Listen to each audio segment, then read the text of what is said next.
Good evening, everybody. We are here to give you a live update on what we can expect for the rest of the night tonight and what we can expect with another system that's going to be coming through our area as we go throughout the weekend. I know we're about 5 minutes late. We had some technical difficulties, so apologies for that. But let's walk you through what we've had going on today and then talk about how that leads into what we're going to be seeing this weekend. What you're looking at right now, this is at 7:20 p.m. on our Friday night, is a look at our tower cam. And off in the distance, you can see kind of that hazy look to the downtown Knoxville skyline. Some of that is due to rain, and some of that is due to the fog that we have developing across the area. We'll continue to have the scattered showers and some of that fog overnight tonight across the region. So not a lot's going to change with the conditions or the temperatures for that matter. We're going to stay very steady right around 50 degrees overnight tonight. Into the day tomorrow, it's not a complete washout. If you've got things that you need to be doing up until about sunset, you should be good to go. So any folks that have any travel plans or events, I think you're going to be okay during the day tomorrow. It's tomorrow evening that we have highlighted for a weather impact alert. That's going to last overnight Saturday night and into the morning hours on Sunday. Both days, Saturday and Sunday, are going to be very mild. Highs will be getting up into the mid-60s, and we will have a strong system moving through our area, so that's also going to kick up the winds as well as we go into the day on Sunday. I'll walk you through that timeline and show you the 7-day forecast again in just a few minutes. But first, let's look at the radar. We have a plume of moisture that stretches all the way down to the northern Gulf Coast, to the Gulf of Mexico, and that's where this is coming from. So that is why we're seeing some periods of moderate to even heavy rain at times, and why these showers are going to continue into the overnight hours, gradually tapering off as we get into early tomorrow morning. Now, we already have had some impacts from the rain that we've had tonight, mainly just kind of putting a damper on people's plans. The Market Square ice skating rink closed at about 4 p.m. today, and it is going to stay closed through the rest of this evening.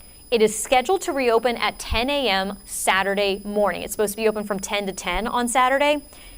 If the rain can end early enough and they can get the ice refrozen, it may open on time tomorrow. But they have a Facebook page, Holidays on Ice Facebook page, that you can check to see if the rink is or is not going to be open for tomorrow. I'm assuming that if you don't have a post on there, that it's opening as planned. They're pretty good about letting you know when it's not going to be open. At times tonight, we've been watching this, and you could actually see the water splashing on the top of the ice, so that's why it's been closed for folks that wanted to go out there for this evening. And temperatures across the area have, again, been pretty steady in the 50s as now that the rain has moved on in. The wind, it has been very gusty. Up on the plateau, gusts have been in that 25 to 30 mile per hour range, and they've been even higher in the mountains. We have a wind advisory for the mountains of Monroe County. And where you see that darker gold color, that's the higher elevations of Blount, Sevier, Cocke, and Greene counties. That's where we have a high wind warning that's in effect until 7 a.m. Saturday morning. So during that time frame of that alert, we could have wind gusts up to 80 miles per hour in those higher elevations. And we've already had some strong wind gusts there. Camp Creek, 74 miles per hour, Cove Mountain, 72 miles per hour. Now, those are two areas that are typically pretty windy when we have these types of setups, but nonetheless, that's impressive, and that's why that high wind warning is still in effect and will still be in effect overnight tonight. Cades Cove has also had a 41 mile per hour wind gust, and when we talk about winds gusting that high, they're going to stay gusty until about 7 a.m. tomorrow morning, and because of that, we have had some road closures across the area. I skipped right past it. Let me go back to that. Newfound Gap Road closed today at about 3 p.m. or so. So did the Foothills Parkway from Walland to Wares Valley. That's the new section. And the Cades Cove Loop Road is also closed. These will be reopening maybe tomorrow, depending on if they have any downed trees or any cleanup that they need to do. You can follow on X, formerly Twitter, Smokies Roads NPS or Great Smoky NPS for updates. They're really good about posting when roads open, or I should say when they close, and then when they reopen again. So if you're wanting to go up to any of those areas during the day tomorrow, just check that Twitter X account to see if they've posted yet that it has reopened, or you can go to the National Park Service's website. Now let's walk you through the timeline with the winds. Very, very gusty in the mountains and the plateau. Overnight tonight, though, we will see those winds gradually dying down. Saturday, not really going to be particularly breezy, maybe just in the plateau area, but it's late Saturday and especially overnight Saturday night into Sunday morning. Lots of color shows up on this map again. The winds become breezy area-wide as that next stronger system then works its way through the area. So to recap for tonight, scattered showers, no severe weather. This ends by early tomorrow morning, so your daytime plans on Saturday should be okay. After sunset, though, Saturday night, this is when our weather impact alert kicks in. It's going to run from about 10 p.m. Saturday night overnight to around 11 a.m. Sunday morning. This is because of the potential for those strong gusty winds that I was just showing you and more very heavy rainfall. So we need folks to drive very carefully if you're going to be out and about. Stay home if you don't have to be out and about during that time. And we have that chance for a few stronger storms too. So let's kind of walk through the timeline with your futurecast. So there are the showers that we have now. They taper off into tomorrow morning. During the day tomorrow, there could be a couple spotty showers here and there, but I think most folks end up staying dry. But after sunset, as we go through the evening, heavier rain starts to return, with the heaviest rain actually overnight Saturday night into early Sunday morning. That's what the radar could look like at 7 a.m. on Sunday morning. The sun doesn't come up until 7:45. So the reason we're concerned about the potential for flooding is not just because it's a potential for flooding, but because it also is going to be happening overnight, and it's even harder to see where those puddles and those standing areas of standing water may be when it's dark outside. So if you don't have to be traveling Saturday night into Sunday morning, just stay home and stay off the roads. And if you do have to be out, make sure you slow down, use extra caution, and really watch for any areas with standing water, and then don't drive through them. That's the best idea there. Once that main band moves out on Sunday morning, we'll still have a chance for a few more showers Sunday afternoon and possibly again into Sunday evening. We'll see when we get closer to it. There's been a lot of uncertainty due to the track of that low, where exactly it's going to go. So we'll update you when we get closer to it. And that's another thing I really want to be sure that people understand. It's the weather. It can still change. This is still 24 hours away. So, excuse me, make sure you check back for updates as we make more adjustments, as we get more details and the model runs get a little bit closer to that time frame. As of now, the Storm Prediction Center does have our area highlighted under a level 1 marginal risk for seeing strong to severe storms on Saturday night. This also lasts into Sunday morning, and because of the way these products work, there's your Sunday morning risk, there's your Saturday night risk. If I combine the two, they would cover the entire viewing area. The main threat from this is going to be for the potential of the flooding and then the strong gusty winds with some of the stronger storms that could move through the area. We'll talk about the tornado risk is not likely, but it's also not zero. So I'm saying that there's not a very good chance that we're going to have any type of severe weather around our area. The parameters are very low for this to be happening. But in these types of setups, we need to be prepared just in case. So the best thing that you can do is make sure that you have a way to receive weather alerts and notifications. That's where the free WBIR app comes in very handy.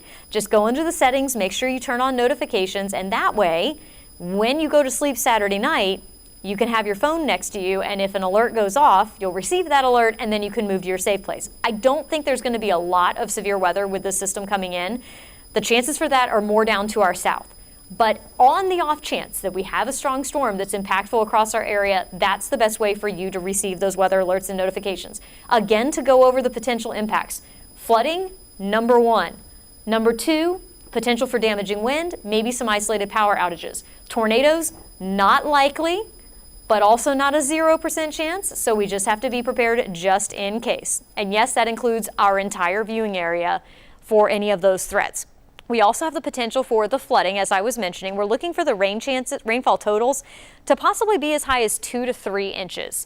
Now, we also have drought conditions. So we need the rain, but it might be too much of a good thing in a short period of time.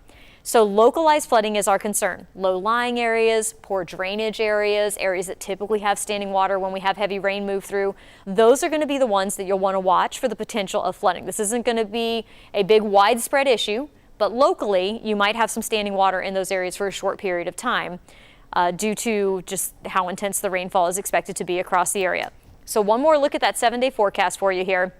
Weather impact alert Saturday night into Sunday morning from about 10 p.m. Saturday night to around 11 a.m. on Sunday morning.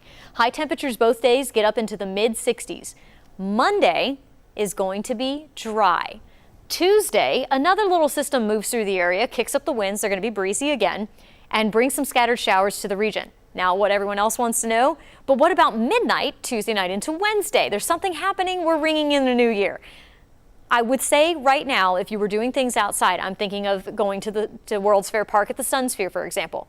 don't cancel your plans for that.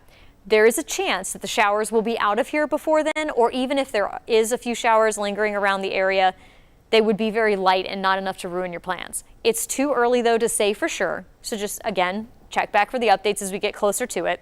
On Wednesday, cooler air moves in. So that 20% chance of showers would mainly be for parts of maybe the plateau or into the mountains. That's also cooler air starting to move into the region. Our low on Thursday morning is down to around 30 degrees. Highs only in the low 40s by Thursday and Friday, so we're back below average. We could be in the 20s for Friday morning. And if you really want to see something here, I'll show you the long-term jet stream pattern, because I know some folks like mild weather. You get to keep that for a little while. Other folks want cooler weather. And don't you worry, it's going to be coming on back. So here comes our first system through the area this weekend.